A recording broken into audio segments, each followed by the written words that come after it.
Jalāl-Dīn, Episode 1.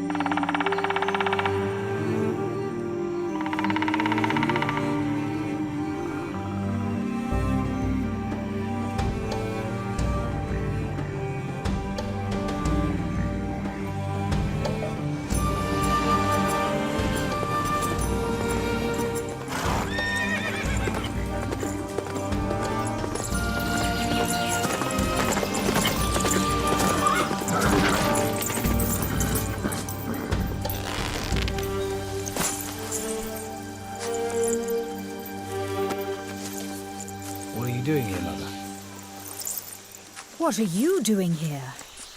The same thing my father is doing to me in the palace. Calm down, Jalaledin. You're paying the price for the deep-rooted hatred Tarkhan has for your mother. I was a stranger in the Sultan's palace. Your grandmother kept this hatred of hers for me all these years, and all because I was not from her tribe. She even waited until today to take revenge on me. That's what she thinks she's done. It's foolishness. Why should the Sultan allow himself to become the tool of the hatred and tricks of women? Half the commanders of the Sultan's army came from Tarkhan's tribe. By making Ozlak his crown prince, the Sultan buys their swords and also manages to keep his army safe from being slaughtered. The truth is, when a sword is bought with such shame, it does not leave its scabbard when it comes to war, and the Sultan will be left alone.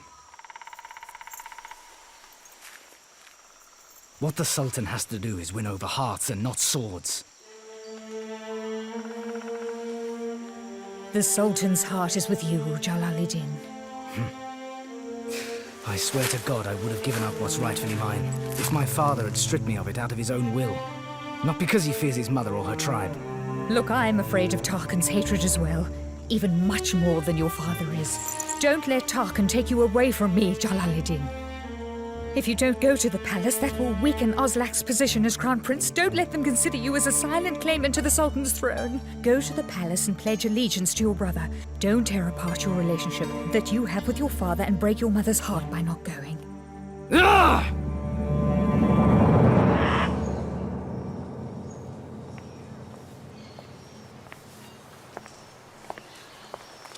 What a wonderful blessing. You have truly graced the palace by coming here today.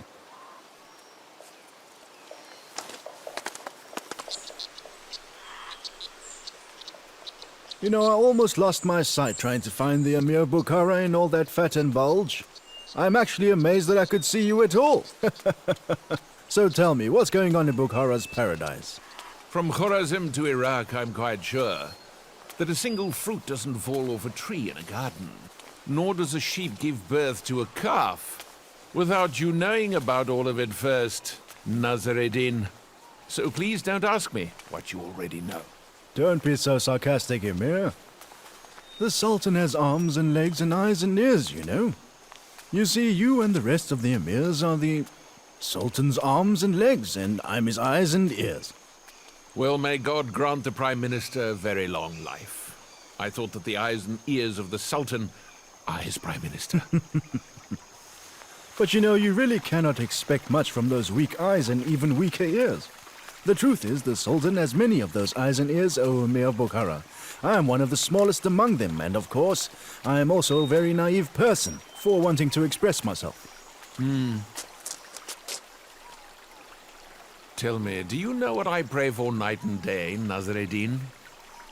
Good health for the Sultan, and a long life for the Prime Minister, because in his absence, the Sultan will be surrounded by people who are just like you. People who are shadows, who walk and whisper in each other's ears, and have nothing else on their minds except for overcoming the wills of others in favor of yourselves and also your tribes.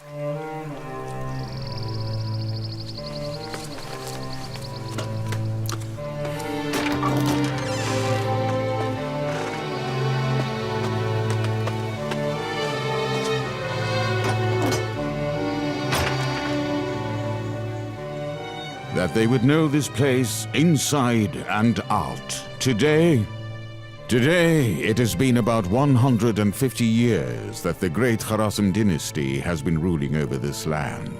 The son of this dynasty rises from the Amur River to Sindh, and everything there is from the east to the west. Right now, there is absolutely no one in any corner of the world who truly does not know the name and also the prominence of Sultan al-Dīn Muḥammad Khwarazm Shah.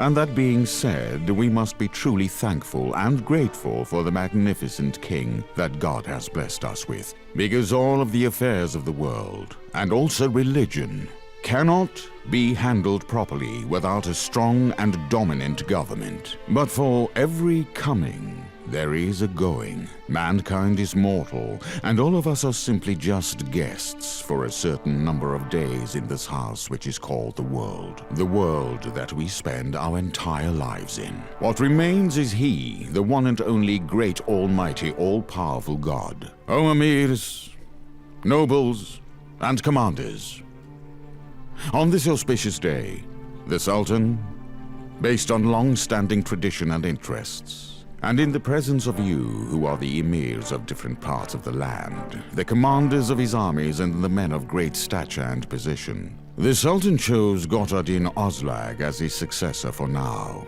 And he will be recognized as the new crown prince. And from this day forth, after the Sultan, he is to be known as the new leader. He will be king, and coins will be minted in his name.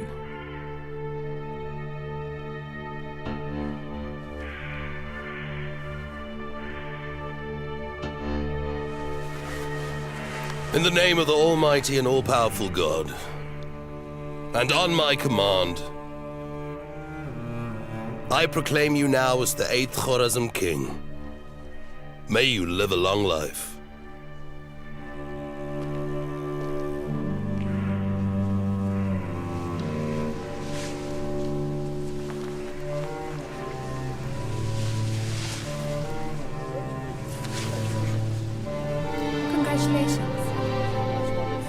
Congratulations. Doesn't the Emir of Bukhara intend on congratulating the new crown prince at this time? Where is Jalaledin right now? Wasn't he supposed to be the new crown prince instead of Ozlak? Or am I mistaken in thinking so? Now, if you're a man of politics, you know that suppositions mean absolutely nothing. When it comes to politics, that is. Long live the Sultan. Long live the Sultan. Long live the Sultan.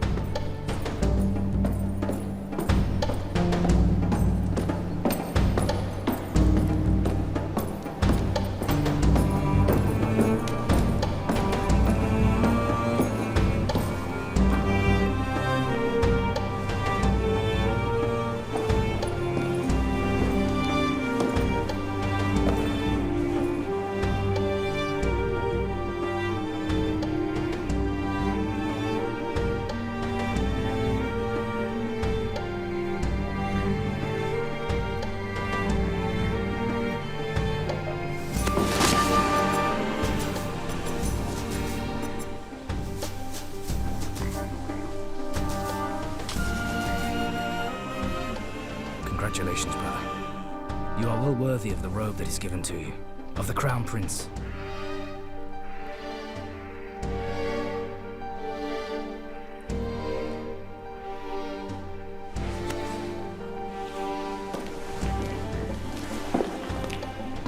All of you should know, the heart and sword of Jalaledin belongs to the Crown Prince.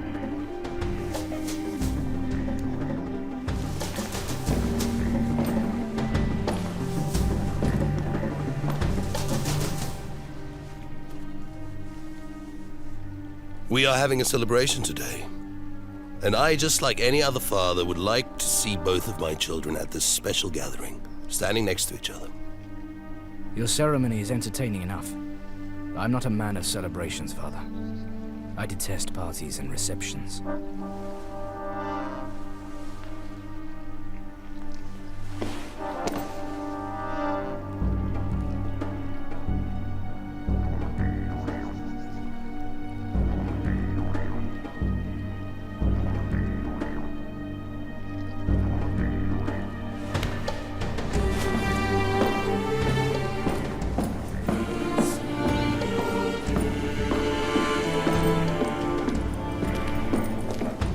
Odlar!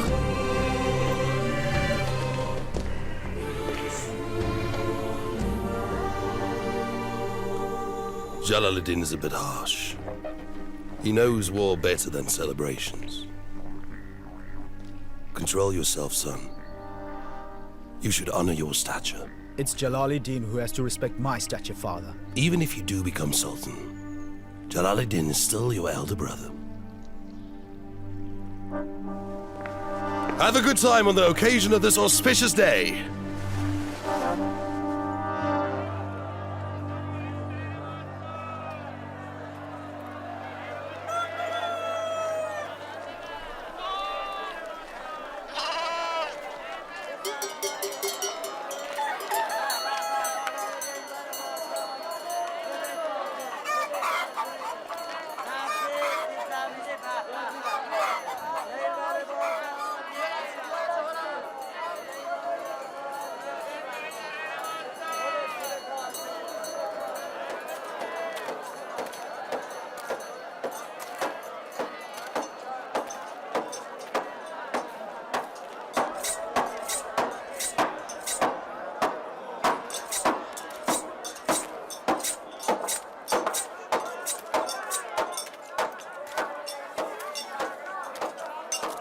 You mean more like this, sir?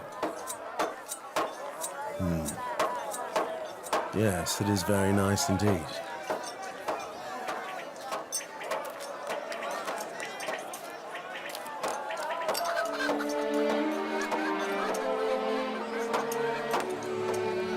Don't go too far there, Jalaledin.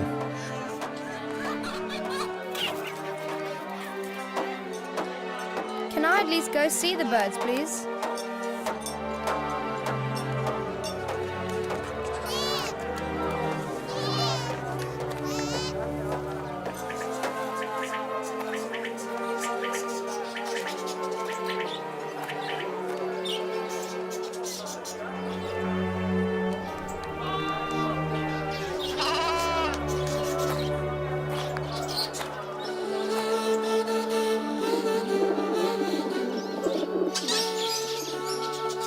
The imagination of mankind is driven with what he imagines something to be.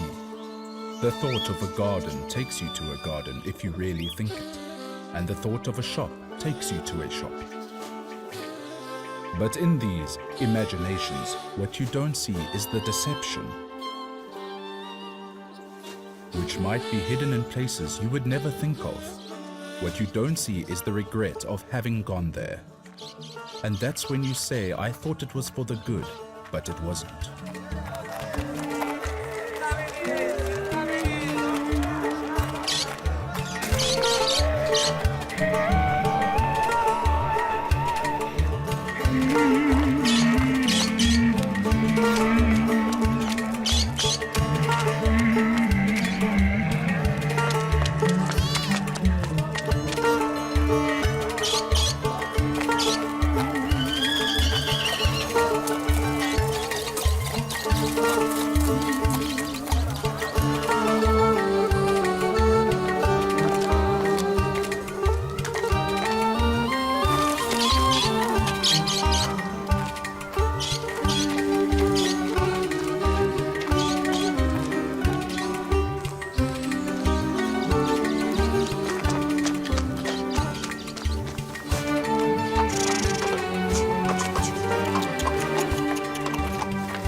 I'm a bird, A nightingale.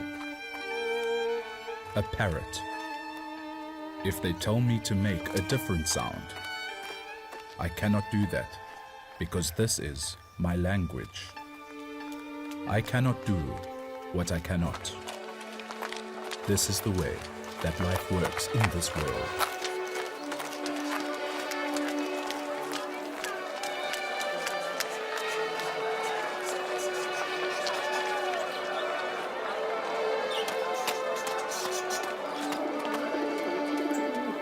You tricked me big time, Mirza. You sold me an ill parrot. It only had strength to live for a few more minutes with me. You tricked me into buying an ailing bird. It might have just eaten what it shouldn't have eaten. But I didn't have anything with me at the time. It was in the cage when I got it from you, I remember clearly. I arrived home, opened the door, and it was lying in the cage like this.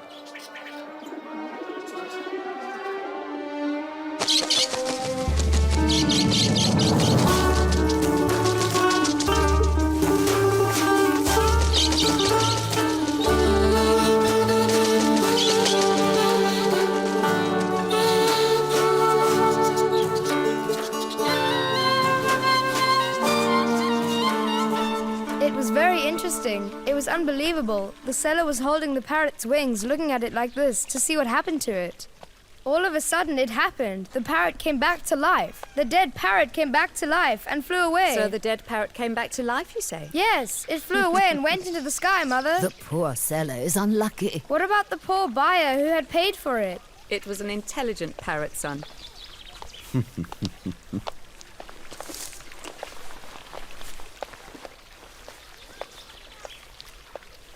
What is Father laughing at? He must have found something humorous about your story.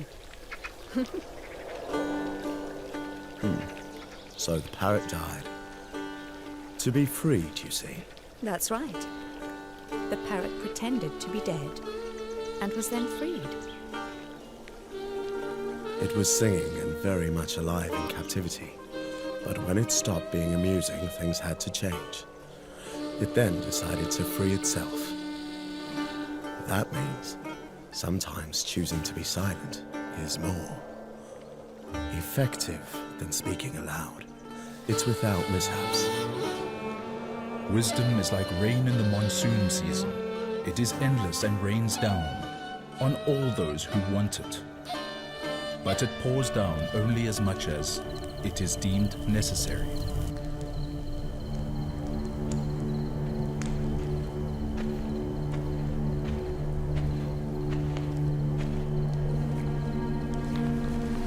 There was a heavy weight on my shoulders, which I feel no more today. Tonight, surely there will be many closing their eyes to sleep peacefully. What happened was what they wanted and dreamt of for so many years. You're being way too bitter right now, Prime Minister. I vowed to the Almighty God and the Sultan to speak only in times when telling the truth. There are many flatterers in the palace. These are surely the last days of my life, Sultan. Let this very old man with a bitter tongue say what others won't say because they fear for their life, or they love their life too much, maybe. You have upset me quite a bit now, Prime Minister.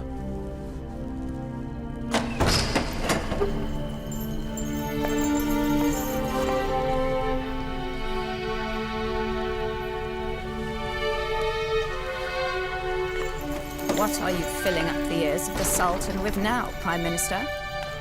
Communication with the elderly sometimes makes the heart weak. Old people who are nearing the end of their days, fearful of their death, tend to make others weak and timid as well. The great lady must know, better than I do, that there is a border between caution and fear. But you very well know that the line is quite thin. Instead of listening to this bitter old man, please listen to your cousin, who has at least brought you some news from afar from the city of Otrar.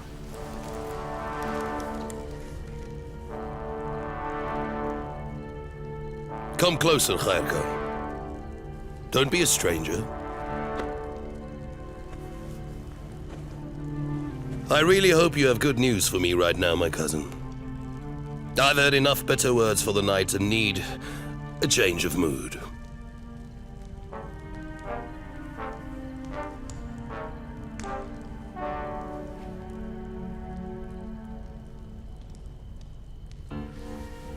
Your servant has no choice, because he has sworn to tell the truth, no matter what, be it sweet or even if it is bitter news. A group of Mongols? If the Sultan wishes so, I will gladly give you the news at a later time, if need be. Say it! Make me even more bitter. A group of Mongols, disguised as merchants, have entered into Otrar for a few days. What they have for trade is quite little. It does not match their numbers at all. The goods that they had with them made me especially suspicious. I asked around and I realized that there are spies disguised as merchants who have come here to gather news about the land, secretly trying to find information that could hurt us, and not business. I am aware of the pact made between Sultan and Genghis, but is sending spies here disguised as merchants part of the pact? This is unacceptable to me as a loyal servant. I cannot let them do as they please any longer.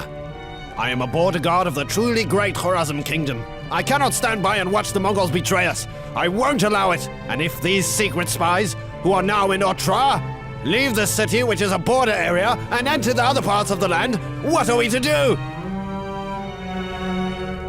I give you full permission to do whatever you like to them. Stop them now! Hurry now, go back to Otrar tonight and tomorrow and finish them off!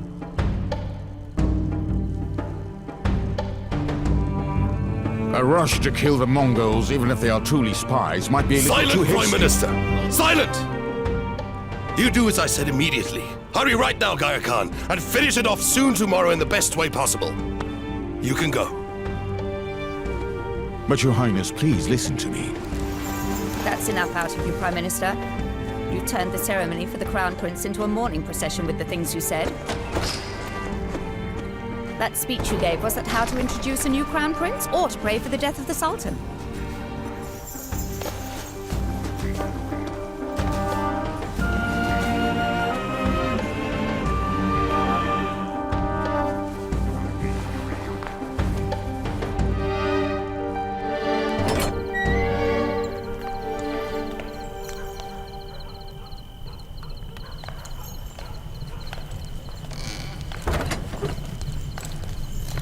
Mongol gold is beautiful, isn't it?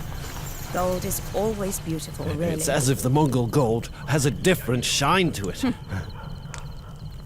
It's a small gift for my great-aunt over here. 500 Mongol merchants, and all your aunt gets from you is this one little chest as payment? You have become a little stingy, my nephew. If the Sultan, say, hadn't gone and ordered the killing of all those Mongols, what were you going to do with the 500 corpses in Otrar, eh? I was just hoping that my great-aunt would help me. I have seen her do much more greater things than this in life. I will forgive you this time, it seems. But from now on, don't you dare do things without receiving orders from me first. And also don't take that old man's influence lightly, boy. Go back to Otrar immediately. And before you think of what to do with the corpses, send your aunt her share before anything else, in full. Do you want to know why the Mongol gold has such a different shine to it? Because it is covered with blood. The blood of pure innocence.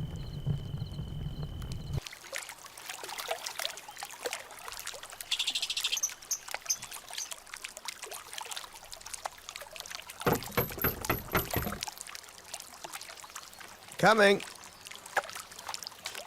Coming.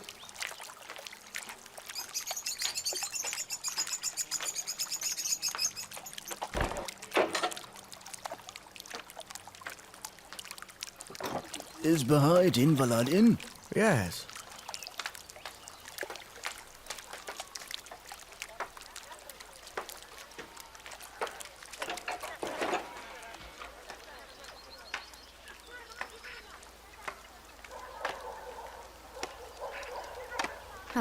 Obeyed.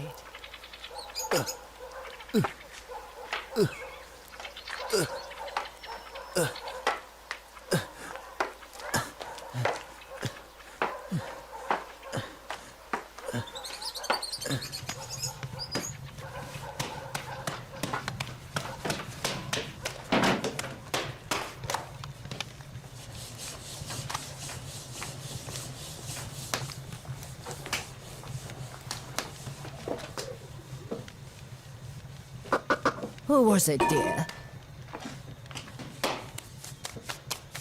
Obeyed. What horrible news does he have with him? From which horrible part of the land this time? Whose death has he brought news of for us this time? He's such a curse, that one. Don't stand here watching me. Don't let them waste the dough and the bread. They might just burn it. Halime. Halime.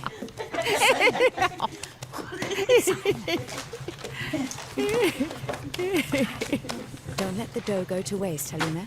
No, my dear, don't worry. Don't worry, nothing will happen. The dough will be okay, I promise you that.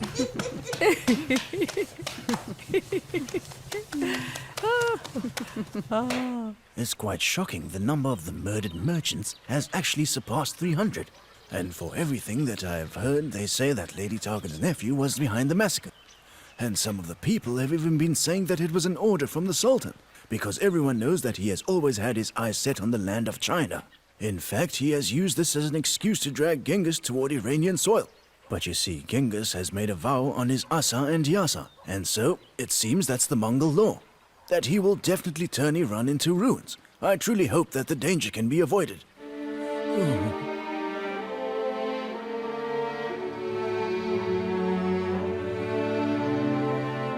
If all of this turns out to be true, then may God help us with these imprudent sultans. God's light isn't like the light of the moon or the sun, which leaves a trace. If his light shines without a cover, everything will disappear. There will be no sky, no earth, no sun, no moon, nothing.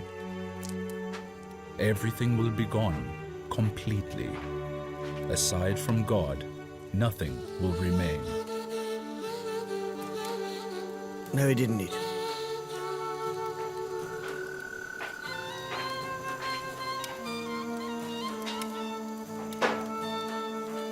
You know, ever since Obeid came and then left, Bahai Din's mood has really changed a lot. I've told you 1,000 times already that you shouldn't open the door for Obeid when he comes, because he has nothing else to offer except some bad news. I hope you can forgive me. But you see, I'm only doing what I was told to do, because the great scholar himself has told me to allow anyone who wants to see him in. Yes, that's correct. He said anyone. But he didn't say Obeid now, did he?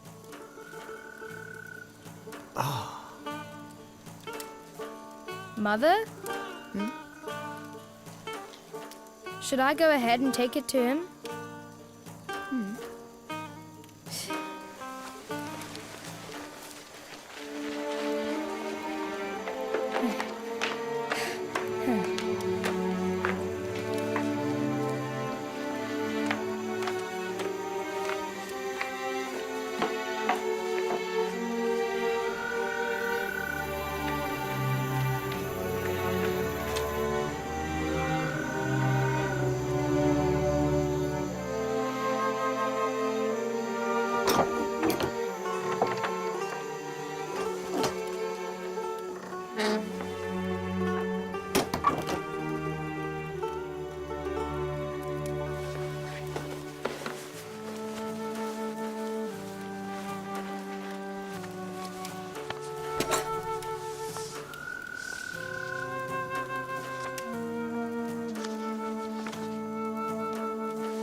Here you go, eat this. I promise it's very delicious. I have eaten it too, but I suggest you don't eat this one.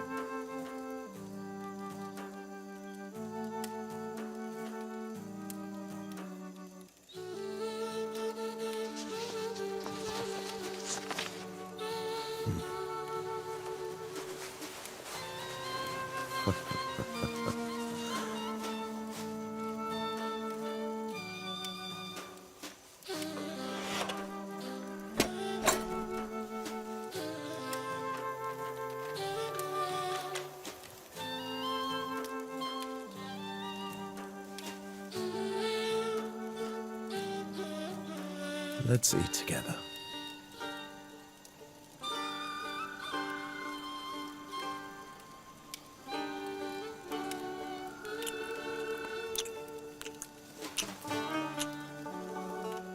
I see you are still frowning.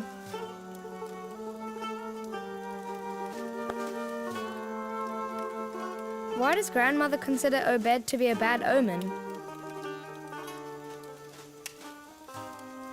You see, many of us consider the truth that we do not like to be a bad omen. Sometimes it's hard to trust certain things.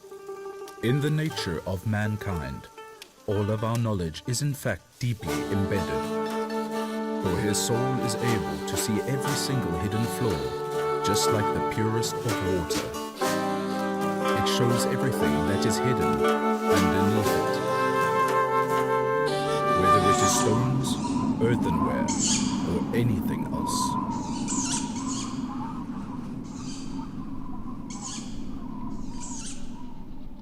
The Sultan should know that he is not a Sultan, but a tool of the Imperial Harem.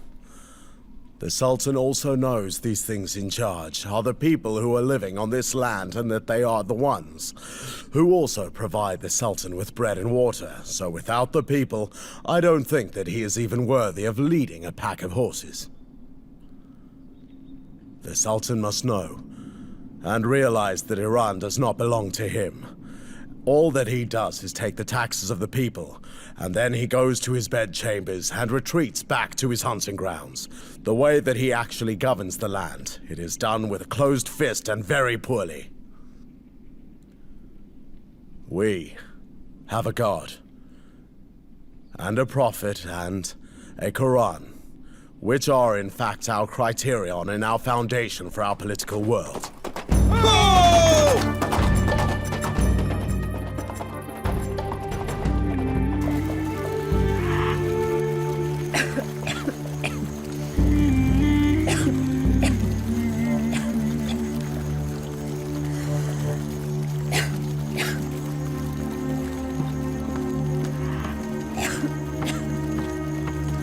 Oh, great lady. I've already heard your news.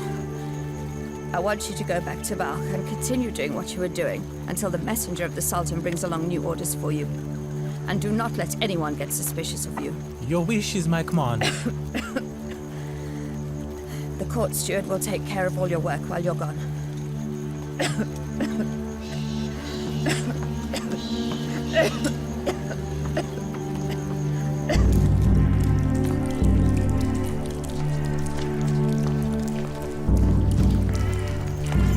Don't waste any time.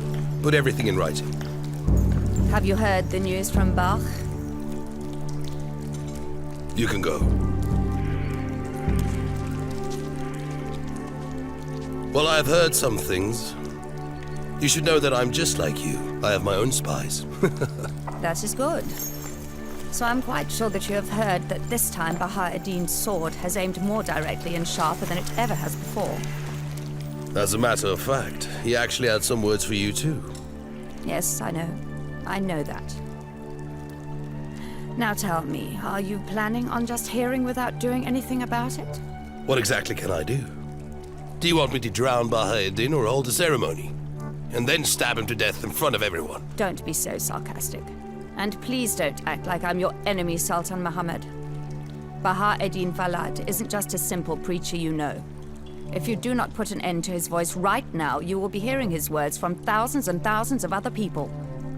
I don't think that you know Baha'u'ddin. I'm sure that he's a simple preacher, but the fact is that there is an entire city backing him. Ask the people who bring news for you to count the amount of people who goes to the mosque every single Friday just so that they are there to hear him speak. Or ask him to count the number of people who go to him so he can solve their problems. There's one thing you shouldn't do. Do not think that you are a politician that knows it all. Because I know some things as well. And from what you know, what does it tell you? How exactly should Baha'u'ddin Falad be dealt with?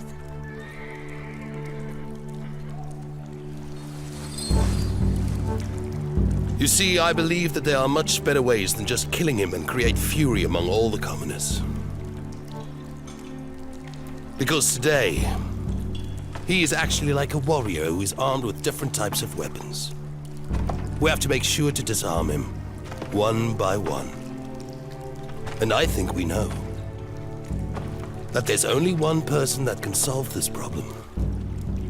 Only one. And that person is Sheikh Kamaluddin, the head judge of Khorasan.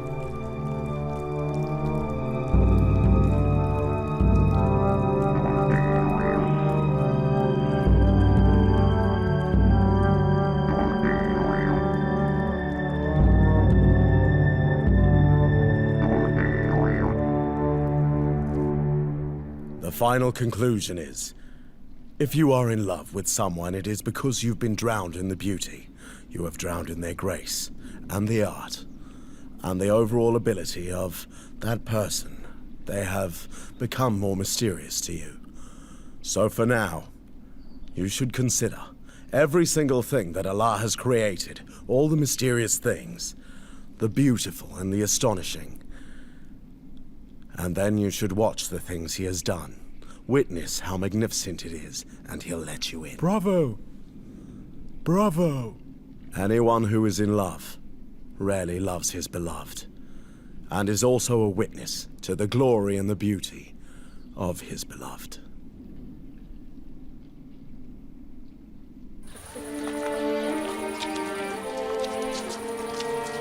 Excuse me, Sheikh. Excuse me, Sheikh. I have given Hassan Balkhi a house to live in and made him pay some money in advance. You know that it has been quite a while that his rent has been due, and he hasn't paid me anything as of yet. I was wondering if it was possible whether or not I could take the money that he has given me in advance. Only as much as he owes you. The rest should be returned to Balkhi immediately. Sure. But before doing so, I want you to tell Balkhi to come and see me. I will do so, Sheikh.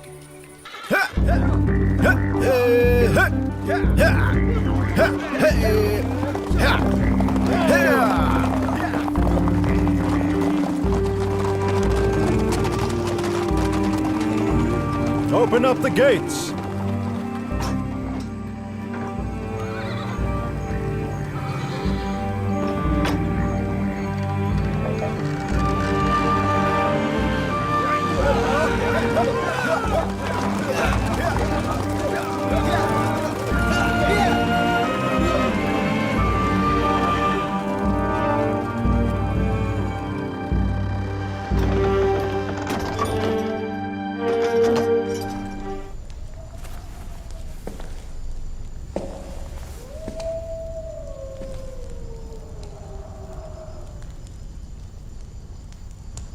Excuse me, Your Highness. Your Highness Zakaria? Huh? What is it, Arda? Sheikh Kamaluddin is here, sir. Who's that? The Khorasan head judge. And? With 40 men. Huh? The head judge of Khorasan has come to Balkh in the middle of the night along with 40 of his men? Yes, sir. He wants an audience. What about the one before him? He will be sent back to Khorasan, I suppose. I'll see him in the morning then. Good night. They've said tonight. I mean, they have to see you tonight. You mean I cannot be in charge of my own sleep? That's what you're saying? I'm appointed by the Sultan. I'm supposed to be the ruler of Balkh.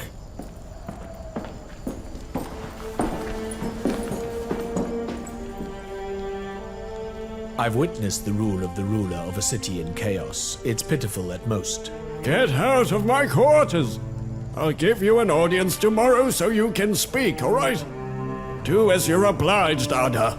Zakaria. I haven't come all this way from Khorasan to wait behind your doors while you snore till morning. I have the Sultan's writing to dismiss any weakling who does not deserve to protect the Sultan's power.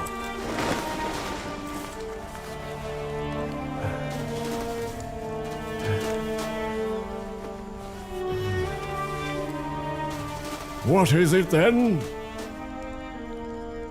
Has the Sultan's power been dented? Do you know a man named Bahauddin Valad, the scholar in the city? Yes, I know him. What kind of man is he? Good. Intelligent. A scholar.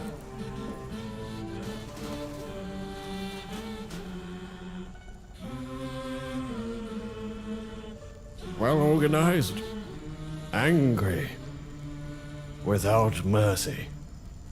Have you heard about him? Or could you have been informed that he preaches against Your Highness the Great Sultan? Have you been told? I've been told.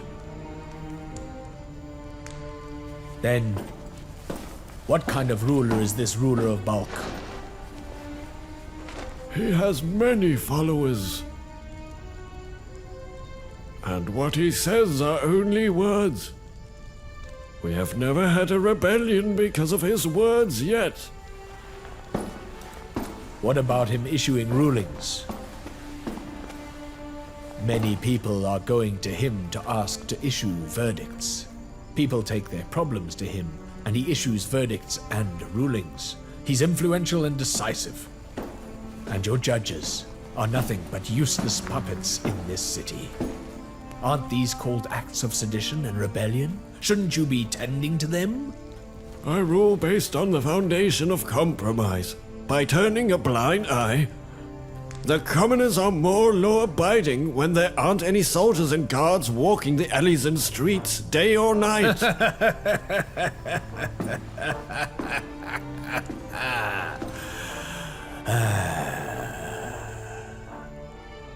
Have you been reading history, Zakaria? What you said is all stories and tales. But the real pages of history show that the same silent commoner you speak of, the one you compromise with, every night they go to sleep with a sharp blade under their pillows. But the Sultan likes you, and you're lucky he does, or otherwise...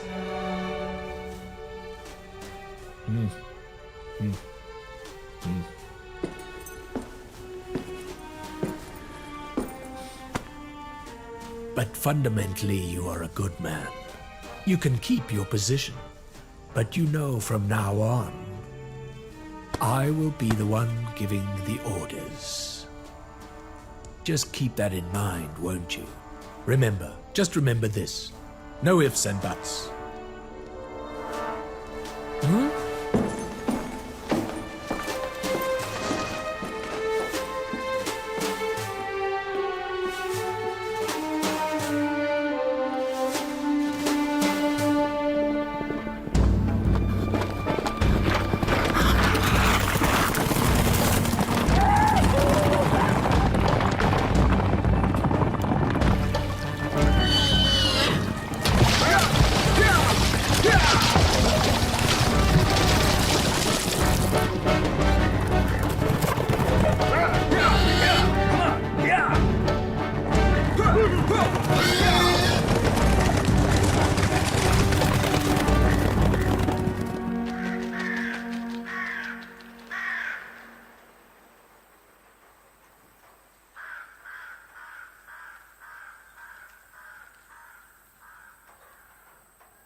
Khodaram! Khodaram!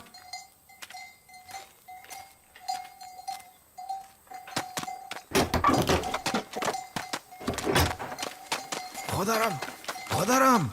Khodaram! Hello there, Mirza Rajab. What are you doing? Why are you wasting time? Go home quickly. What has happened? Aren't you wondering where all these people are? Why all the shops are closed? I mean, just look. Even the guards have been removed from the towers. There's a new head judge, and they say that he'll be the one who gives out the rulings. Go!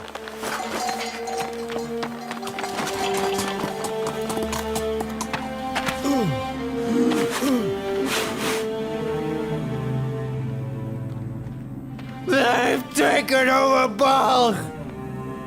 Oh, mercenaries of Sultan! They've taken over Balkh! Take refuge! Stay in your houses! Take refuge! Stay in your houses! Stay in your houses! Take refuge! The men of the king! The men of the king have taken over Balkh! They've taken over! Stay in your houses!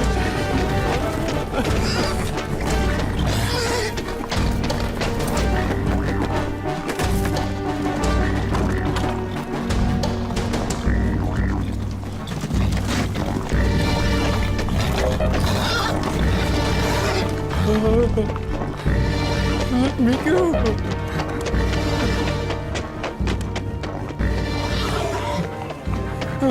No!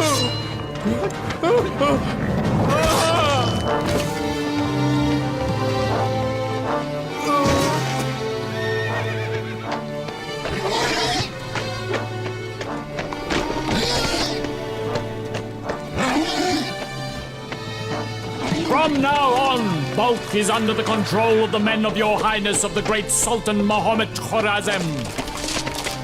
And this is what happens to those who say harsh words against the great Sultan. It is nothing else but this. What wasn't permissible in Balkh before is today based on orders from the Sultan. Unwarranted wrath against the Sultan has no reward, except a blow in the mouth and blood being spilt. The head judge of Kharazm is in charge of the court of Balkh. And his ruling is outlaws should be whipped, and they should be hanged in the 7 squares of the Balkh. And at the gates for 1 whole year.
Jalaledin?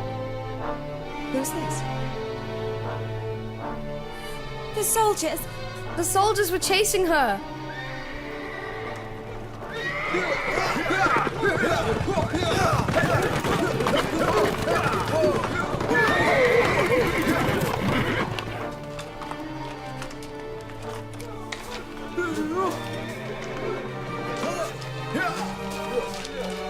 Hold on, brother. Don't open the door.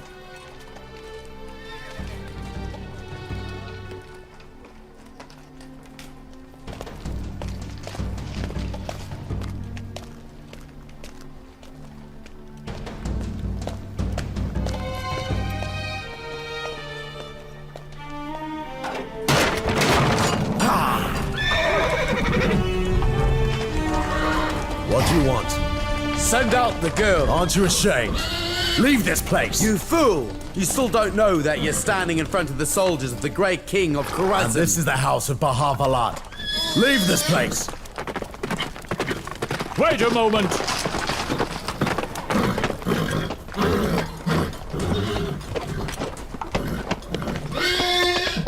So you're Baha'u'llah. I am the Sultan of Scholars at Balkh, Baha'u'llah Valad. The same person who insists on calling himself the Sultan of Scholars? On orders from the great Sultan Muhammad Khurasim, you are safe for now until later. But I won't let you sleep in peace with what I will say. We have many reports of your mistakes from today.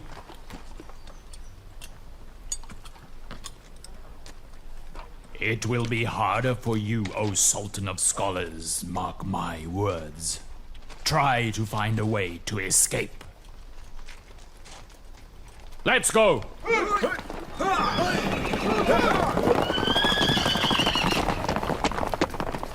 Don't keep women you aren't related to in the house, O Sultan of Scholars. Fear the judgment of God.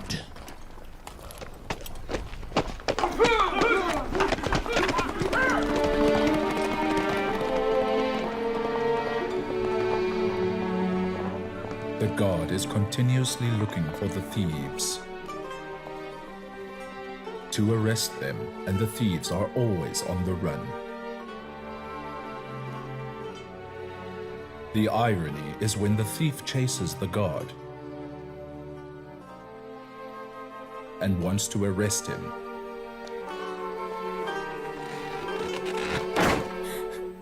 Please don't cry, my dear.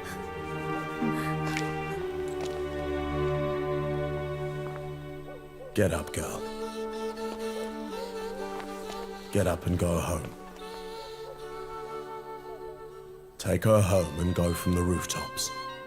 Who were they? What did they want? Don't worry.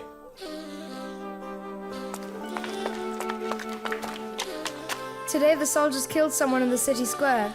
He cursed the Sultan.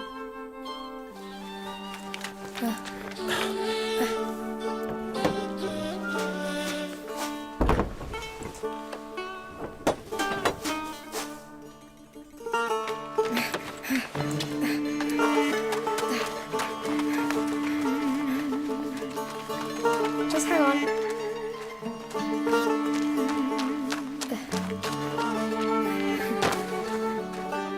Do you see the sun?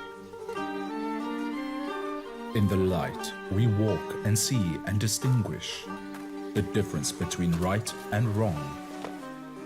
And it makes us warm, and this heat and light is the reason that the trees and garden are adorned, and the ripe and sour and bitter fruits become edible and sweet. The mines of gold and silver and rubies come to be because of the sun's effects. If the sun, which has so many, many blessings for us, comes closer, it will have no blessings. Instead, it will burn anything. Instead, it will burn anything and everything. Nothing will remain.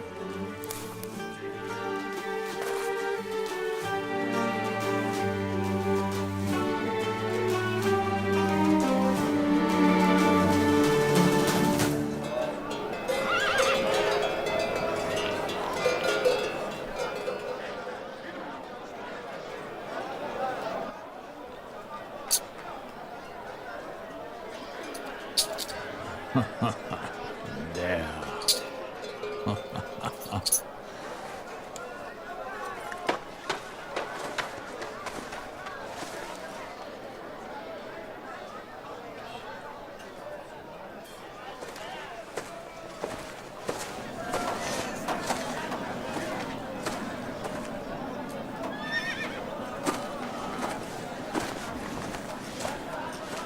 What are you thinking about, sir?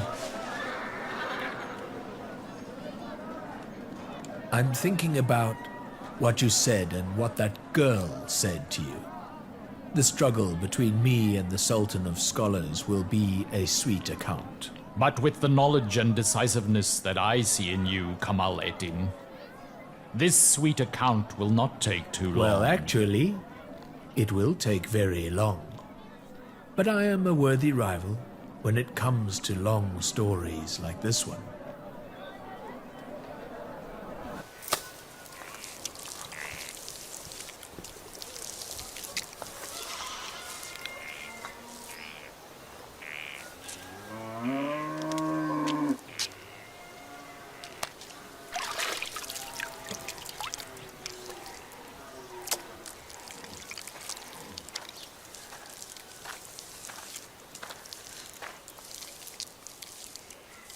Brother?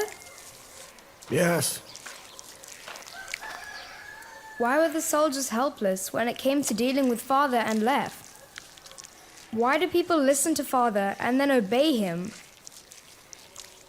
Why are the people of Balkh and Khorasan so humble and unpretentious when it comes to Father, huh? That is the question. Because Baha'u'llah is the Sultan of scholars. If he weren't, it wouldn't be like this, you know?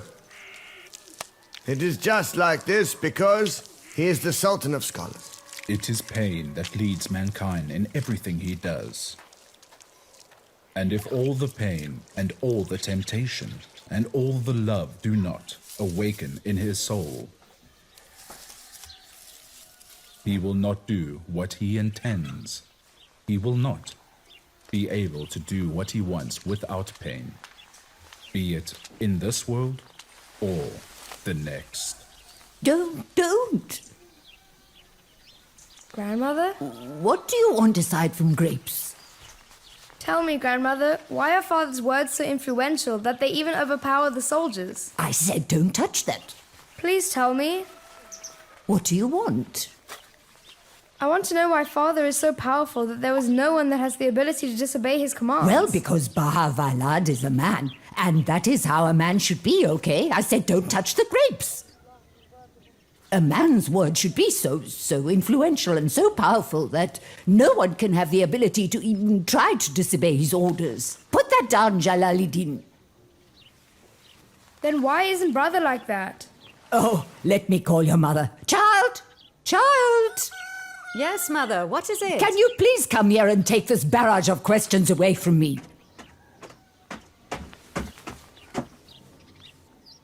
Come here, Jalaledin. You heard her. No!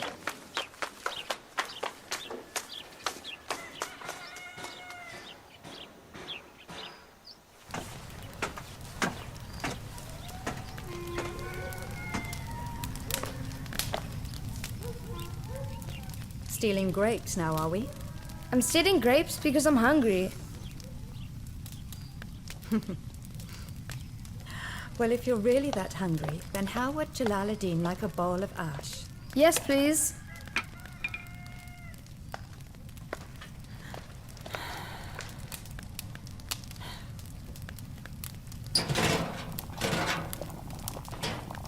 Ask me something. Mother? Yes, dear? Why are Father's words so influential to the people? Where did he get all his power from? Why is it that his words carry so much weight? Don't you want to wait until the time is right? No, tell me now! Tell me! Tell me. Tell me why it is that you insist on asking all these difficult questions. Because I also want to be a strong man like my father one day. I also want to give everyone orders. I don't want any soldier to be able to dominate me. I want to be higher than any man in the world one day. Tell me, Mother. Have you ever looked at your father's lips from up close, Jalaledin? I mean, have you ever really looked at them very carefully and precisely? You'll see that the power of Baha'u'llah is in what he has in his mouth. Have you heard them? No. All I have seen is his lips trembling. Well, your father is someone who fasts many days. And he sleeps very little in the nights, and he constantly reads the verses of the Holy Book. You may have noticed that he also spends a lot of time saying prayers. Your father is very careful with the way that he conducts himself. He does not want to take a step in the wrong direction, and he doesn't want to hurt someone. Come.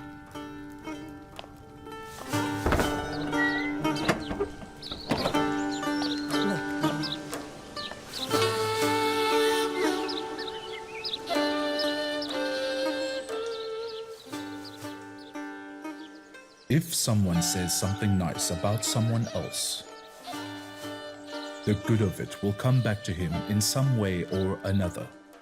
In other words, he is praying and speaking well of himself as well. And this is how someone can plant a flower garden around his own house. Whenever he looks out of his window, all he will see is flowers. And when he sees them, he will always feel like he is in heaven.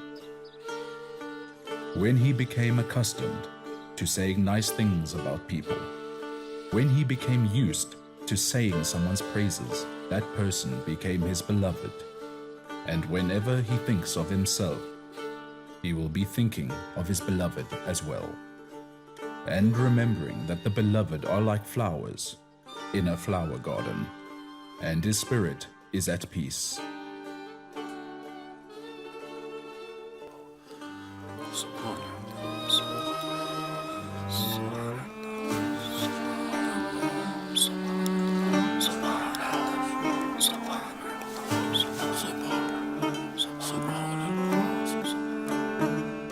From Genghis, the son of Yasugeh, the Sultan of Iran, Muhammad Kharazm Shah, I'm telling the Sultan what Gaya Khan, the ruler of the city of Otrar, did was disgusting and disturbing.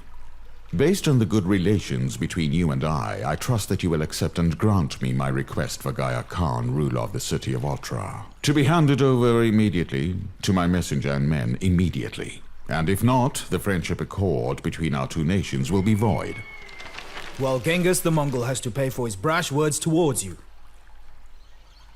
Your Highness, do not forget that in his previous letter, Genghis had called you the King of the East and his greatest of sons. He has only shown you respect and admiration. What are you saying, Prime Minister? Are you reciting poetry? I was reminding the Sultan of Genghis' last writing to him. You see, the difference between what Genghis had written to us in that peaceful letter and the one we received from him today is Gaya Khan and the killing of the Mongol merchants. Gaya Khan was only following the Sultan's orders. And besides, they were not mere merchants, they were a bunch of spies. The so-called peaceful letter that Genghis wrote the Sultan was just a disguise to belittle the Sultan by calling him his son. And perhaps if he had received a proper reply to that letter, he would not suddenly be demanding the handover of the ruler of Otrar so brazenly now. I swear to God, I will cut him up into pieces with the sword in my hand. In my opinion, the Sultan must have fire in one hand and water in the other. There is always a way to control the furor. How is that? By handing over the border guard of the Khwarezm king to those desert-dwelling Mongols, you think? You mean a bunch of vicious desert dwellers can have their way when it comes to the Sultan of Khwarezm? This doesn't make any sense at all. Huh. Is this really your advice to the king of the land of Iran? Your Highness, may you live a long life. I know it is true that Gaya Khan is your nephew, but this does not... These men aren't messengers. They are those who will shout out the humiliation of the Sultan to the world. It does not matter who Gaya Khan is, except that he is the appointee of the Sultan. And even if Genghis had asked us to turn over a simple foot soldier to him, I still would have said the same thing. And any agreement we have now with Genghis is equivalent to defeat and surrender. And if we do surrender, this won't be the last request he sends us. Soon he will be sending his messengers over to ask for the women of the Sultan's harem.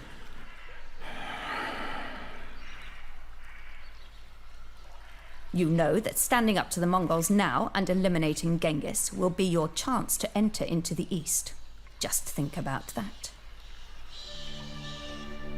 Well, be that as it may, I also agree with what the Prime Minister is saying. You are living in fear of Genghis' aura. An aura that is only made up by the Prime Minister's imagination. We will not surrender Gaya Khan. We will have to think of something in order to bring down his anger and turn his hate away from Khaya Khan. I am more than willing to go meet with Genghis with a delegation and bring him some gifts. I will put myself in danger and ask him to formally forgive Gaya Khan for what he's done. I would expect you to say these things because with the position you have here, no one would expect any more from you. I am the Queen Mother of this land, Prime Minister, and my son is the Sultan of Iran. Unfortunately, you are not intelligent enough to comprehend what worries us. What you are saying here, Mother, is without a doubt creating a war between us and Genghis. A war without a cause. And that is a mother's enmity towards her son. Enmity? What enmity? You have shown so much enmity towards me and your crown prince and his mother who died because you were so unkind to her. You opened your arms to women from all over India and Balkh and Samarkand and Bukhara. And when did I ever point a sword towards you? Don't speak nonsense, Mother, and don't try and scare me with a war, because I have been at war for the last 30 years. Then why are you not fighting? There's no glory in this war, Mother. And I sense that the hatred is not coming from Genghis' tent, but from within the walls of this palace. Every time I come back home, victorious from a war, you were never happy to see me. You have always wished me dead, Mother. You've always wanted vengeance, haven't you? For the brother that you wanted to become king instead of me.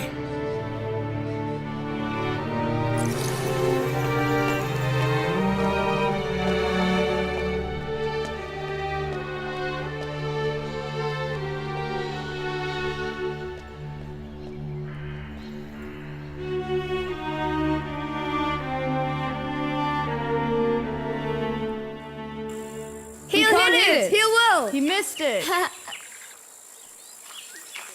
Come on, hit it! Come on, hit it! Oh!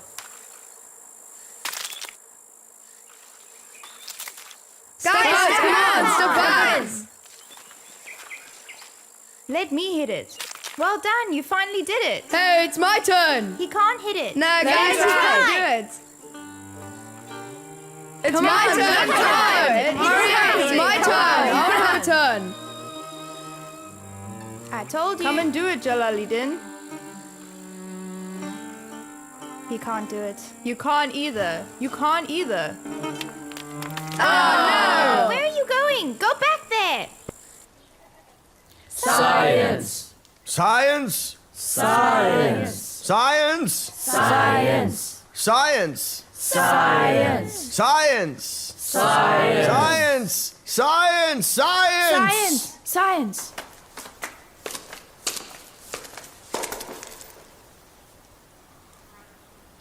Greetings, teacher. Greetings be to you, child, the son of Bahar-ed-Din.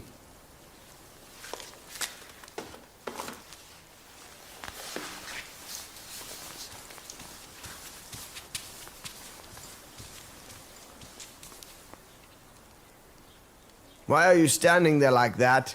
You don't expect me to start the lesson from the very beginning just because you're late, do you? I don't, sir. What is the reason that you came to class so late all the time, son? Please sit down now and don't be late again.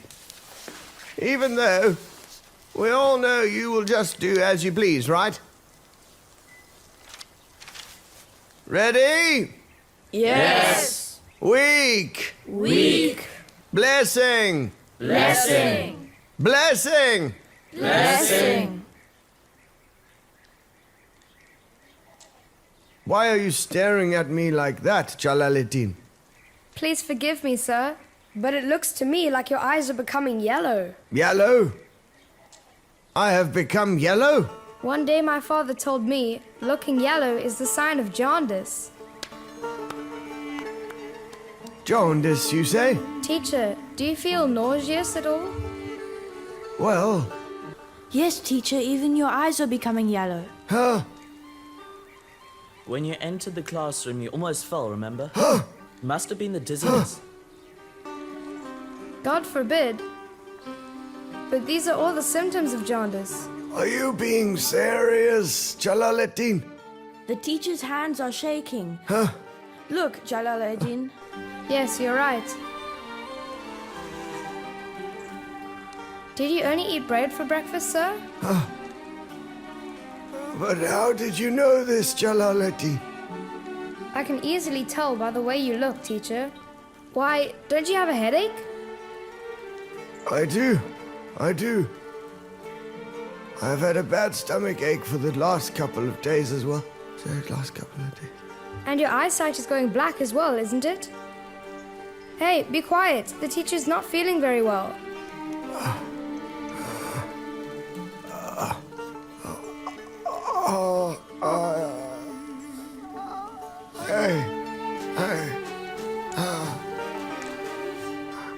I'm feeling a bit ill today, children. So there'll be no more class today. Go home. Everyone, go home. Go.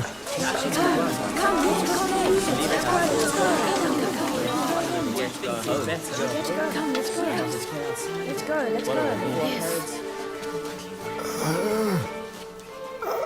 Can I please go home as well, teacher? You go too, son. Go! Go! Oh!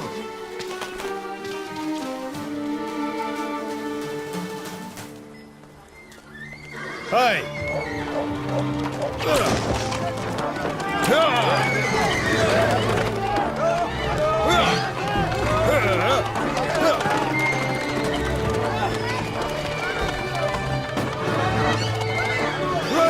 Run!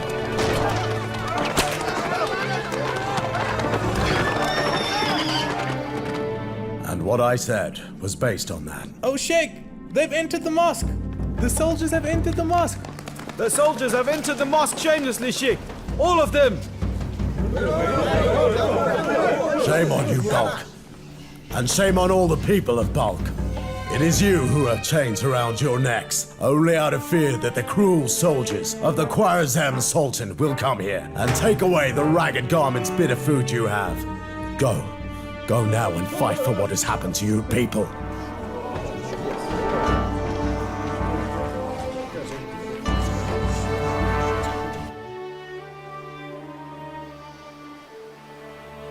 What should we do with them, Mother?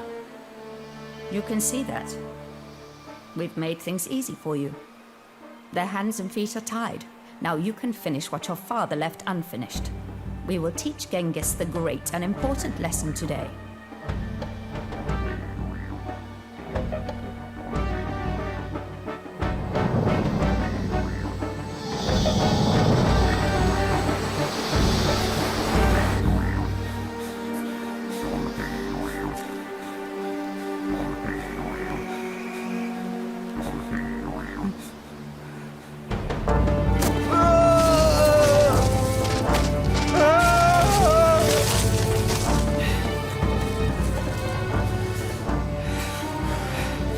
Please leave me a share too.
که به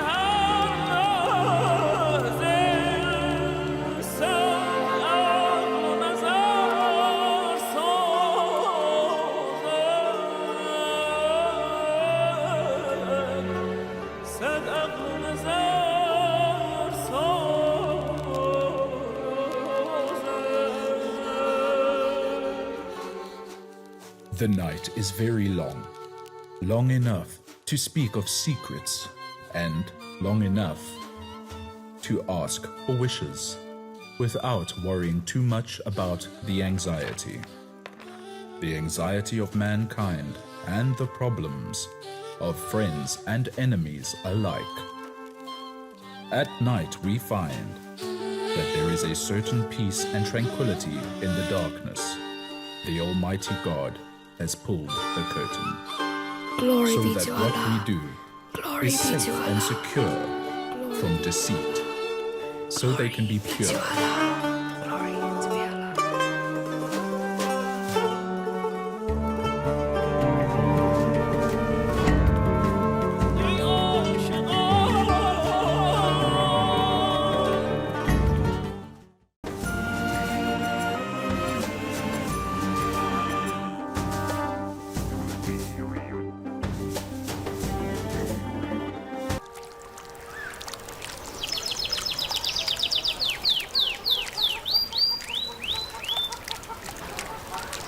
You know, as soon as I realized how naive I was being, I suddenly felt weak and ill. I cancelled all my classes for the day. But I suddenly came to senses and realized that, thank God, I'm absolutely fine. Basically, the only thing I'm trying to say is that there is no reason at all to believe what happened to me was in fact anything other than what your dear son was trying to convince me to believe, nothing more at all, you see? The Sultan of Scholars knows very well that I earn a living by teaching at the esteemed school and that it doesn't pay as much as it should, but thank God that it does not. It is in fact not right for such tricks to create the suspicion of the students' parents within me. Because the parents are the ones who raise a child to be the way that they are when they eventually grow up. Despite the fact that I am Jalāl al-Dīn's assigned teacher by you, it would seem that he does not want to pay attention to my words. I asked to advise him, please, to be a little more serious with his work and studies. Greetings to you, Father, and my teacher as well. Hello. Hello over there, my boy. Are you prepared to tell your father the serious news of how you treated me yesterday during our class session? Huh? I'm glad to see that you are looking a lot better today, teacher. But I can see that you're looking a little pale Enough. from the... Jalaledin, go. Yes.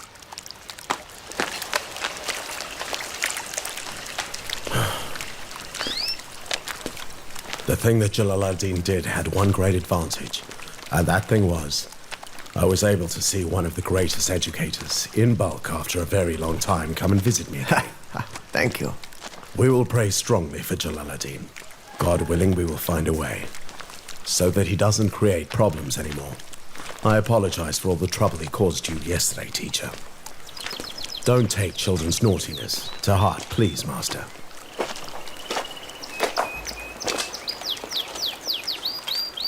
Well, if you would excuse me, please. May God bless you all of the days of your life, teacher. Goodbye now.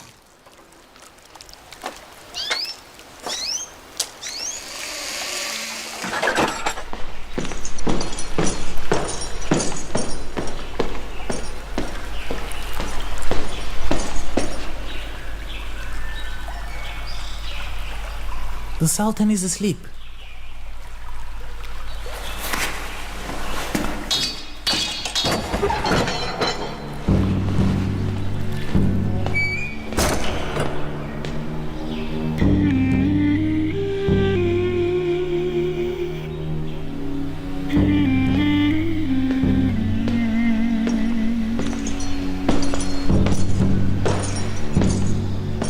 Jalāl-ed-Dīn. I'm jealous of your peace, Father. You've proclaimed war against Genghis, and now you're sleeping at this moment. War? Isn't drowning the messengers of Genghis in the Amu Darya a proclamation of war? What are you saying, Jalāl-ed-Dīn? Lady Tarkan and your crown prince threw all of Genghis' men in the water. And you are still sleeping at this very crucial moment, Father. I sent the Prime Minister on a top priority task with the writing and presence to see Genghis, to prevent war against the Mongols at all costs. But, oh my. But the Prime Minister has not reached Genghis yet, has he? And my mother has gone and ruined everything for us now. What does the Prime Minister say now? The Khwarazm king sends messengers to apologize to Genghis, but then at the same time, kills the messengers of Genghis in cold blood. Oh, mother. How unlucky can the Sultan of an empire be when he has to murder his own mother to protect the land which he rules? We have great sedition to deal with here. The fire that Tarkan and that foolish child went and lit up today will surely now then catch up with us soon and devastate us all. Calm down, Father. It's too soon to lose hope in the Prime Minister's prudence. He's a great speaker, you know. War is now imminent, Jalaledin. Neither the words of the Prime Minister whose speech I do trust strongly, nor anything else can prevent what's coming. I've never seen you so hopeless before, Father. If the war is now imminent, then we must rise up and fight. You fought in wars before, Father.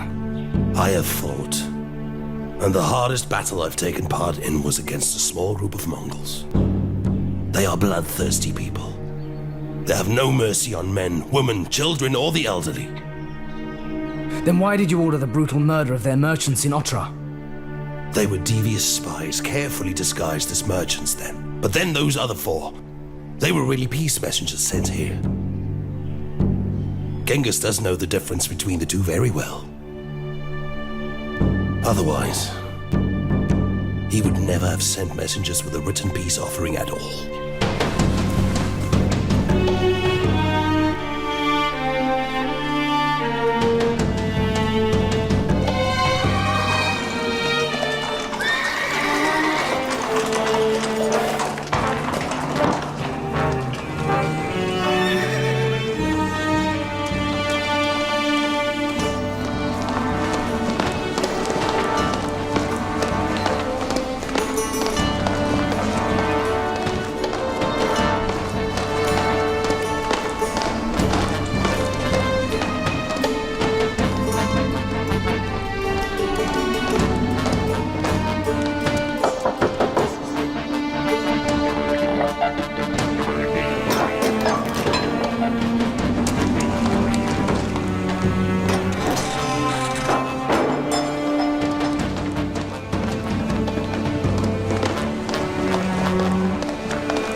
Say or how to say it in a manner that everyone can understand in the clearest way, and it is not misinterpreted through translation.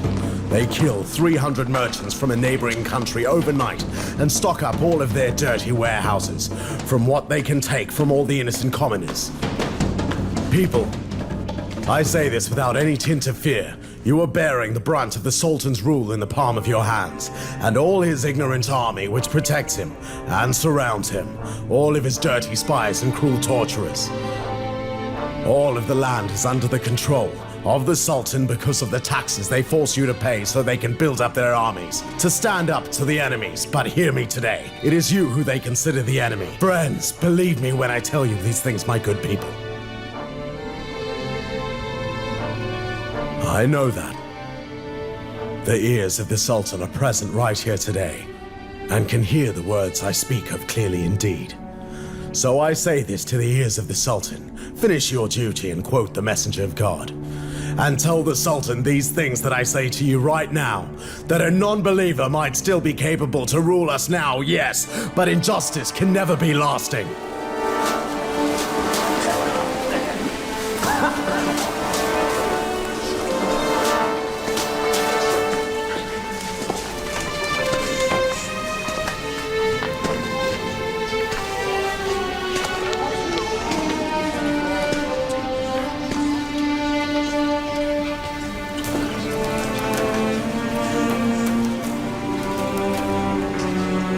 Stay right here. Go back home now, my son. Yes, Father.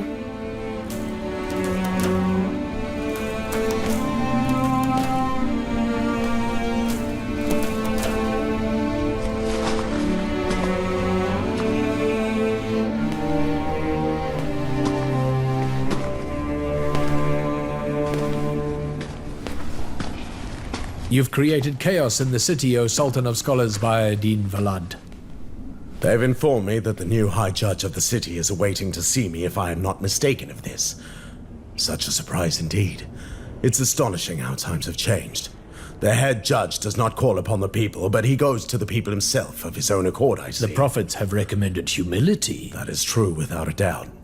But now who would call the brutal whipping of mankind, the sick cutting open of the flesh of youngsters, and making the many innocent women of the city flee for their lives in fear? You call that humility? These are the things that are needed to govern a city. Without them in place, the city will not be calm at all. This is how rulers and emirs justify their totalitarianism.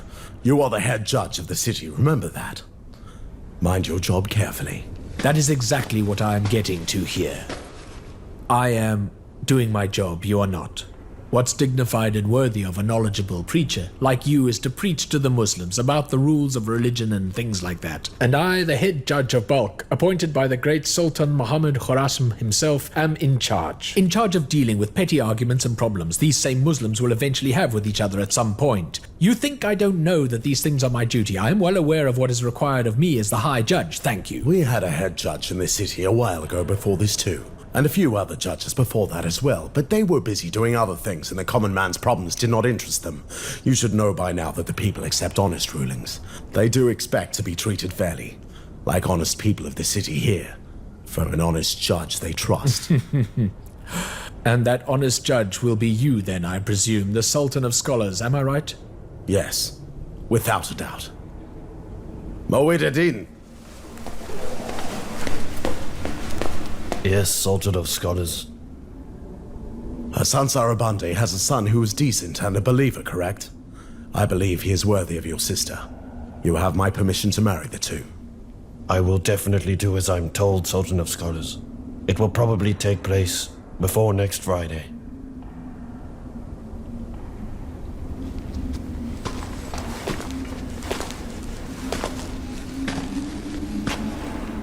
Aside from the judgments that the people in the city ask of me from time to time, they also listen to the suggestions I make because, well, they do consider me a part of the people. My pain and suffering is just like their own pain that they experience daily.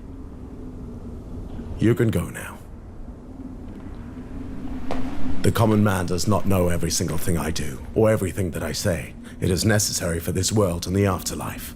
You should tell all of the people today that they should pay you for their religious alms tax and that they should then ask you for religious rulings and come to you in times of arguments or quarrels that need to be sorted out between them when they can't. And then I shall surely give up all that I have been doing this time very easily. Bravo.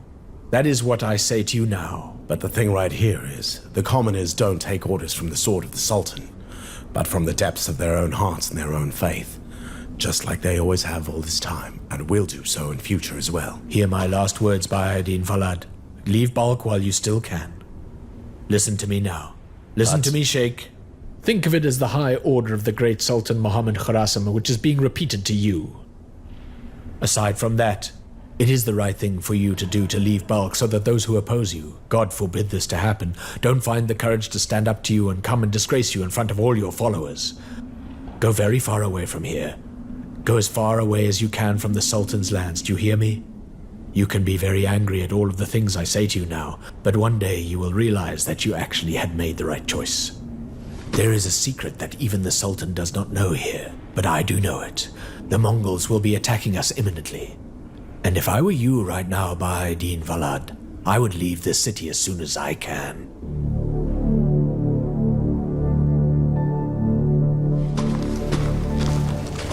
It is said that the world of enmity is rather small compared to the world of friendship.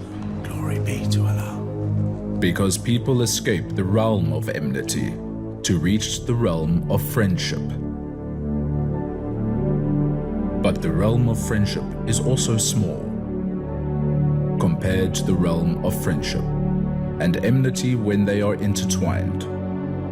Where friendship and enmity, sin and faith create dualism.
When one person dreams at night that he has become a king of a land and is sitting on the high throne with his servants, his guards, and emirs surrounding him in the room,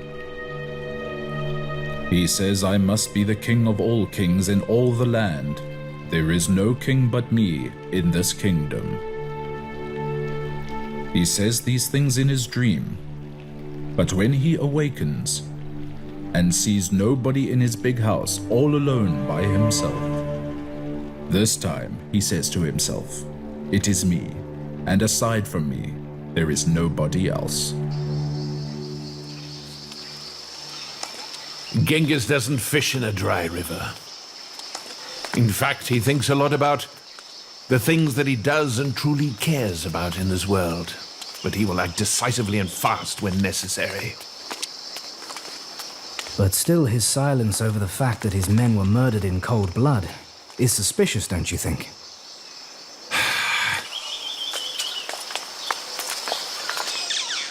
Oh well, if the Sultan then believes that the coming war is imminent, then why doesn't he take the upper hand? The Sultan is the type of person who knows that his last hope will turn into hopelessness. But he doesn't want to, or at least won't even accept it. Is there still no word come from the Prime Minister? Not yet. I've come from the capital to see the Sultan. All the way from Bukhara, but now that I can't see him, I'll tell you something that has been bothering me for a while now. I am very terrified. I'm scared about all the horrors that are ahead of us, Jalaledin.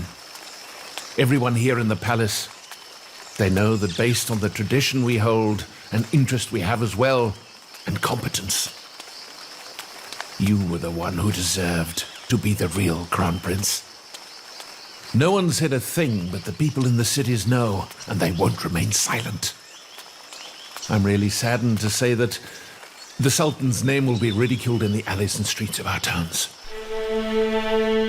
You know how people are at times like these. They're always opposed to whatever the government in rule decides. They're only waiting for an opportunity. You are a young, wise man and you are ready for war. It is also in our interest that you prepare yourself for the war.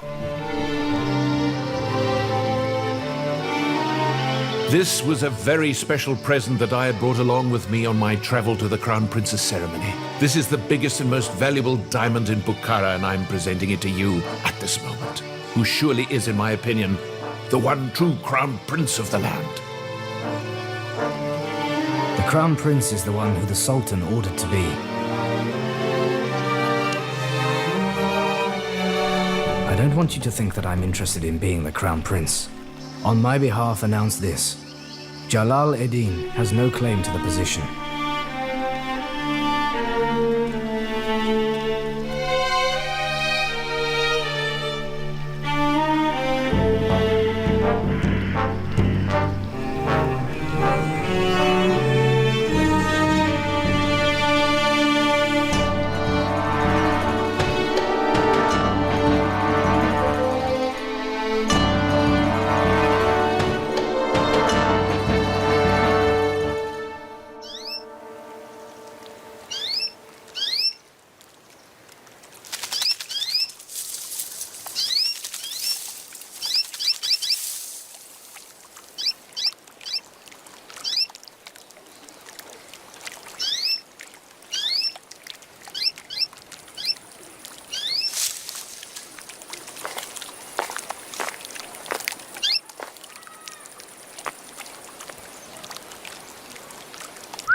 when the great and almighty God wants to create different and out of the ordinary things in this world, the beautiful gardens and the flower beds and the plains of the earth and the sciences to which we learn from and music we listen to, he assigns his wishes and desires of all these things to his greatest creations of all mankind. Mankind has the greatest potential to make their desires come to life. So from the desires of mankind, these creations come to be. Whatever you see through your eyes in this world, you can be sure that a world exists in them.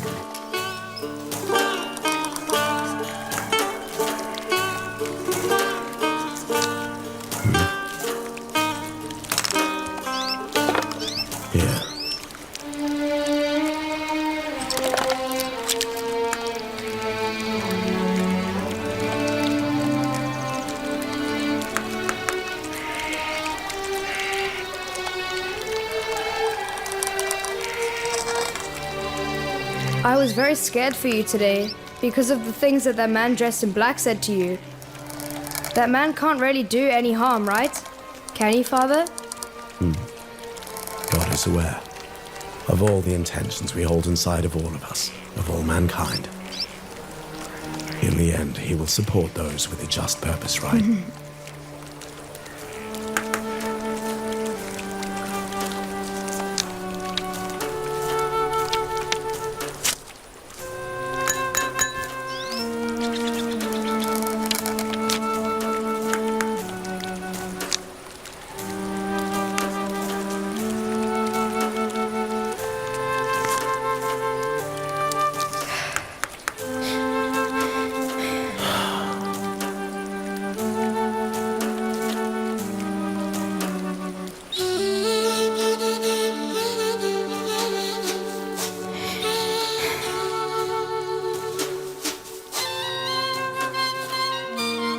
Listen carefully now, Jalaledin.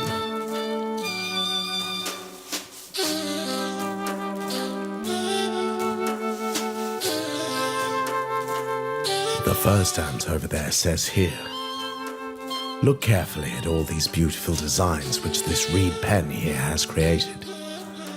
These designs are more beautiful than the most precious of all jasmines. And the second ant over here says, no, you are wrong. These designs aren't from the reed pen at all. They all come from the one who firmly holds the reed pen in his hands and begins to twist and turn it.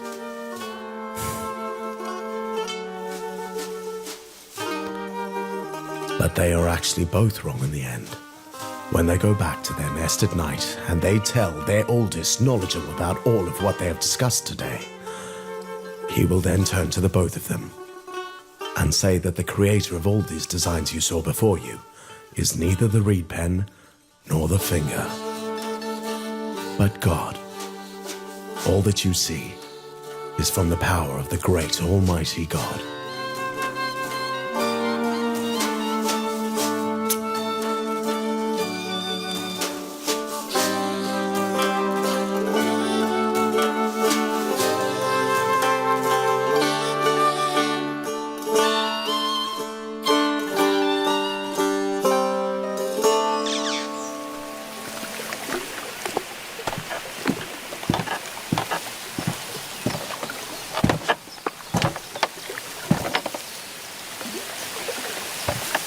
Jalaledin, I want you to please make a vow to your brother in the presence of your mother.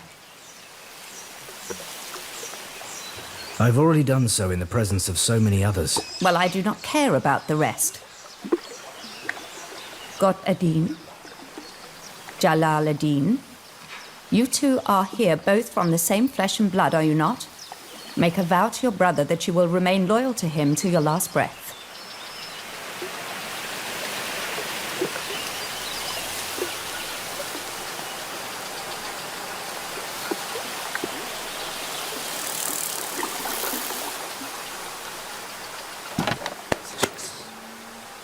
I promise this to you. The blood that runs through the veins of your mother will now become the price of your vow. Do you agree?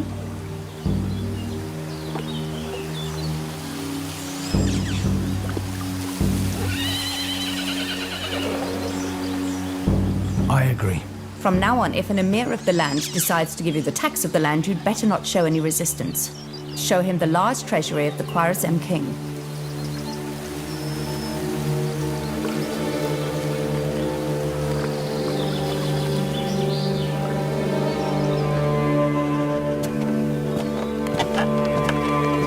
To check, you say. If you do truly fear for the safety and life of your precious son, you have to make him forget about being the king.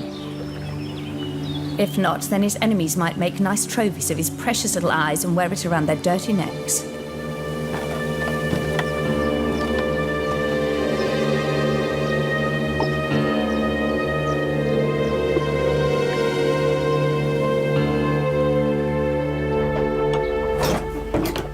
Oh, if it isn't the great master Baha'u'ddin Muhammad! My dear Syed Boran, welcome.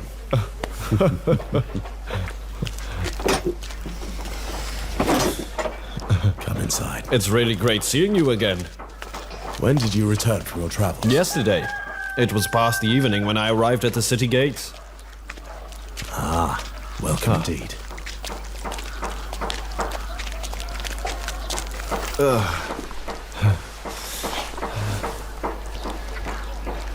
Give me news about our sheikh. Najmuddin Kobra, is he still well these days? He sent his good regards and has prayed for you every day since you last seen each other. What is he up to there? He likes to stare at the horizon. What do you mean, stare at the horizon? I'm sure you've already heard what happened to the Mongol merchants. It is being said that because of the careless incompetence of the Sultan and his royal court and his men over there, that Genghis will definitely attack Iran because of this. The great sheikh still lives in the walls of the Khwarazm kingdom. The Tartars and Mongols will now definitely get their hands on him. Why doesn't he leave while he can? The sheikh believes the Mongols are non-believers and believes there will be a holy war waged against them. Is this in order?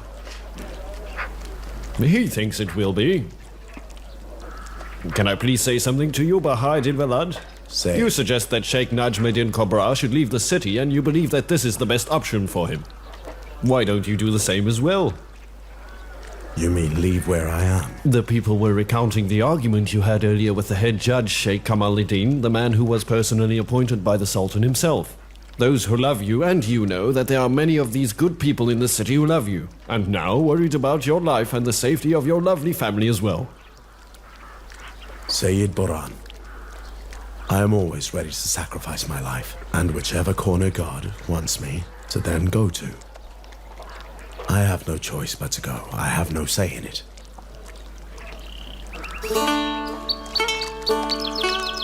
You can see how well kept it all is, and how well watered the roots in the ground of the strong big tree really is, from the branches and the leaves and all of the fruit that grow on the tree.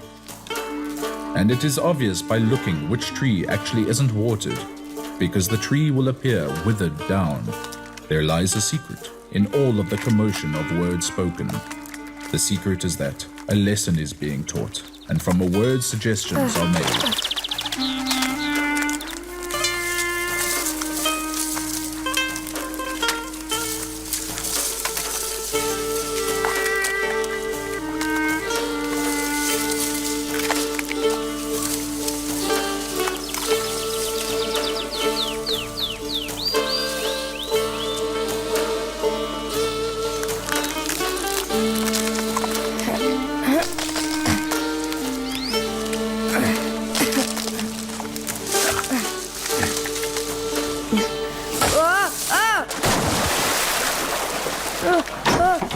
Jalaledin!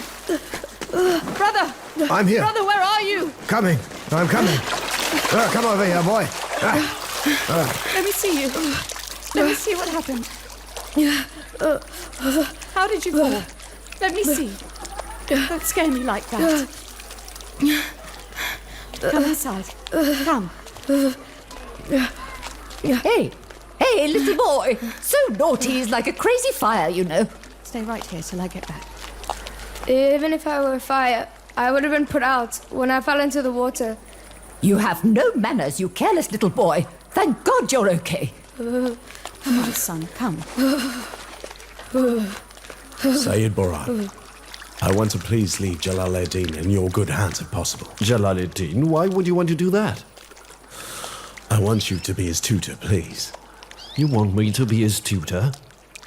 No offense, but being a tutor means being the instructor of a child of a great person. There's no doubt that Jalaledin is the son of a great Sayyid man. Boran, you have for years been a truly exceptional teacher. And I today can claim that at this point I know you better than you know yourself. I believe that you are the best tutor for Jalaledin. I want you to teach him and be his instructor. Please accept my wish. All right. Please accept. Of course I will. I mean, this is the least I, your former student, can do for his master. But tell me one thing, why won't you send him to school? I did try, but he cannot tolerate school at all. He becomes a tad restless and he is very ambitious. These are all good traits of a smart boy. I want you to make him a good man with truly great insight. Intelligent and decisive. I can see he already has what it takes. I have to pay much attention to him then. I now leave him in your capable care. You are now his tutor.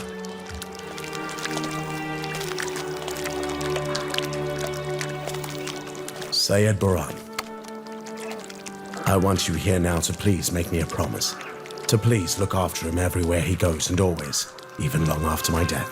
And don't let his acumen and intelligence be used in the wrong way.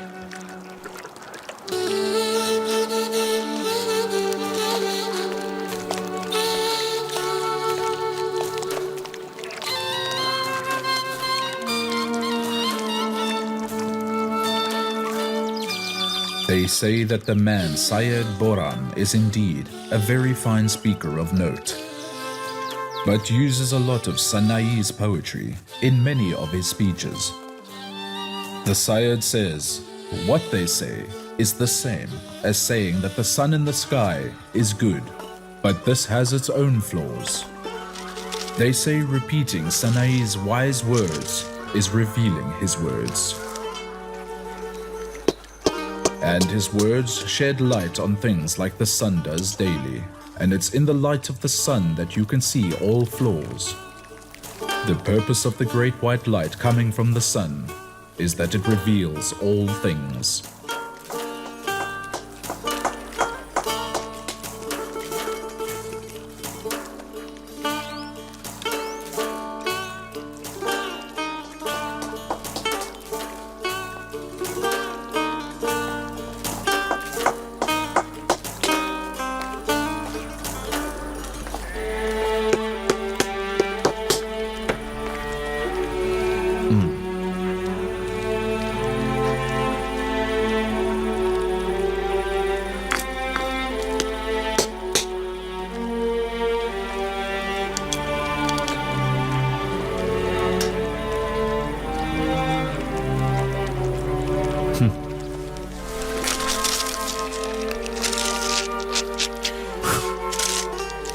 I will give these to a good child who will tell me a great story and find the maxim in it.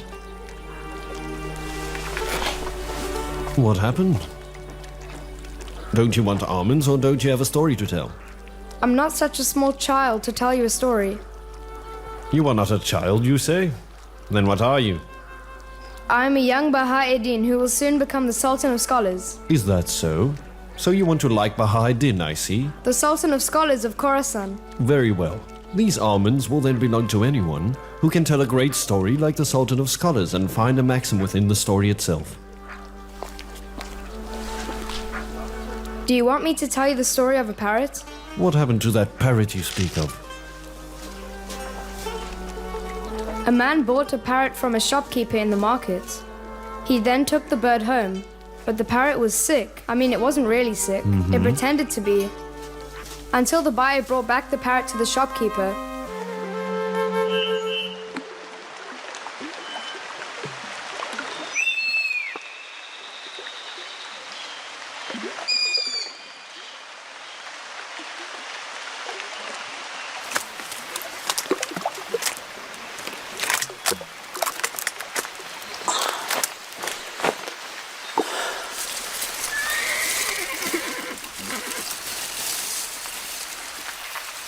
Be silent.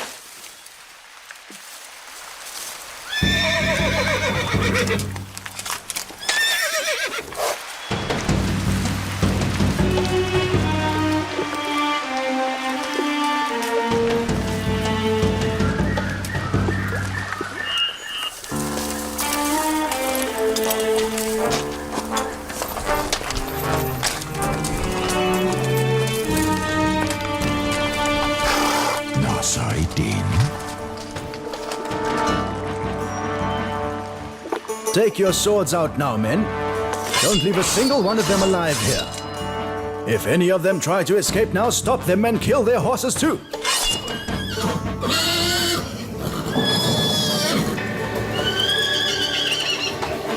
Kill them!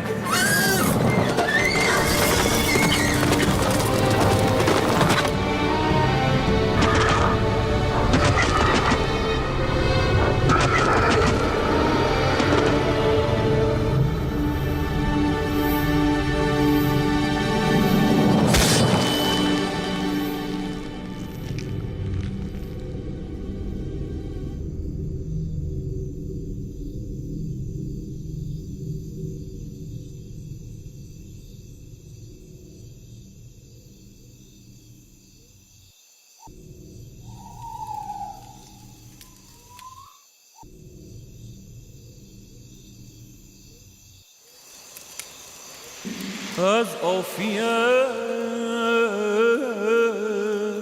ببریده دل راز خود برکندم با چیز دیگر زنده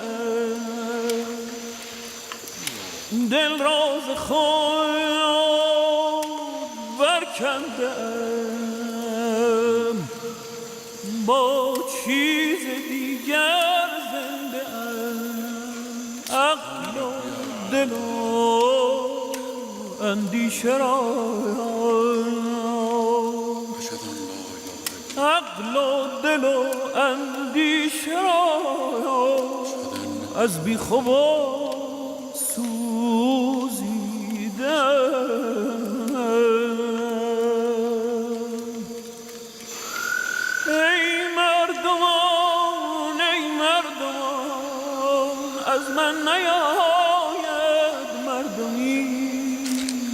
از من نیاید مردمی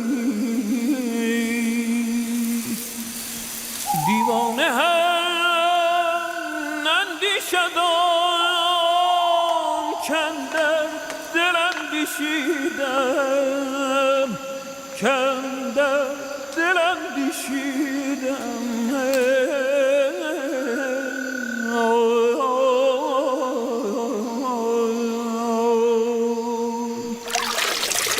دیوان کوکب ریخته از شور من بگریخته من با اجل آمیخته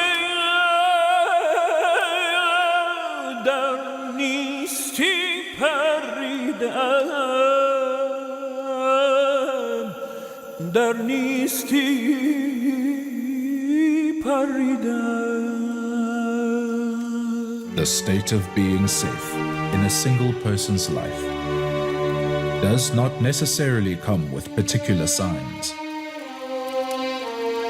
When a person is confronted with fear, one gives away his possessions, another gives away his life. One of them fasts, another one prays. One gives 10 rukats, another 100 rukats. So it is actually quite easy to distinguish them at certain times. They can easily be pointed out.